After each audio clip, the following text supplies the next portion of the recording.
तुमच्या हक्काचा आवाज आजचा महाराष्ट्र।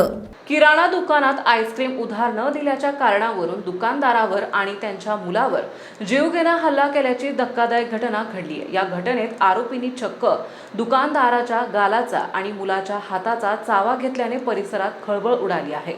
या प्रकरणी यवत पोलिसांनी 2 जणांविरुद्ध गुन्हा दाखल केला आहे। ही घटना शनिवारी दिनांक 18 एप्रिल रोजी रात्री 7 वाजण्याच्या सुमारास वरवण तालुका दौंड हद्दीतील गोपीनाथ नगर येथे घडली। या प्रकरणी बाळासाहेब विनायक शितोळे वय वर्ष 64, व्यवसाय किराणा दुकान, राहणार गोपीनाथ नगर, वरवण तालुका दौंड, जिल्हा पुणे यांनी यवत पोलीस ठाण्यात फिर्याद दिली आहे। त्यानुसार पोलिसांनी शुभम गणेश खेडकर आणि गणेश रघुनाथ विटेकर दोन्हीही राहणार वरवण तालुका दौंड यांच्याविरुद्ध विविध कलमान्वये गुन्हा दाखल करण्यात आला आहे।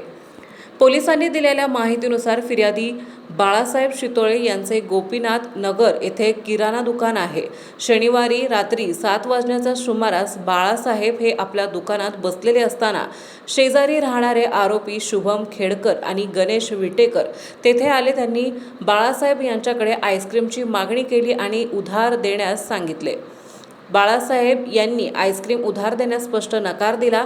याचा राग मनात धरून आरोपी शुभम खेडकर याने अश्लील शिवीगाळ करत आपल्या हातातील कड्याने बाळासाहेब यांच्या डाव्या डोळ्याच्या खाली जोरात प्रहार केला।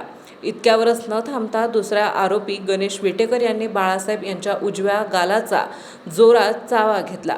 वडिलांना मारहाण होत असल्याचं पाहून त्यांचा मुलगा भालचंद्र हा तेथे भांडण सोडवण्यासाठी धावून आला। यावेळी आरोपी गणेश याने भालचंद्र यांच्या उजव्या हाताच्या दंडावर आणि डाव्या कानावरही जोरात चावा घेऊन त्याला जखमी केले।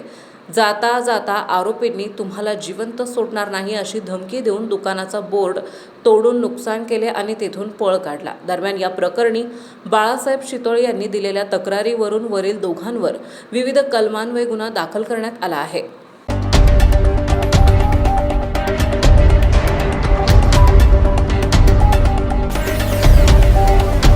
तुमच्या हक्काचा आवाज आजचा महाराष्ट्र।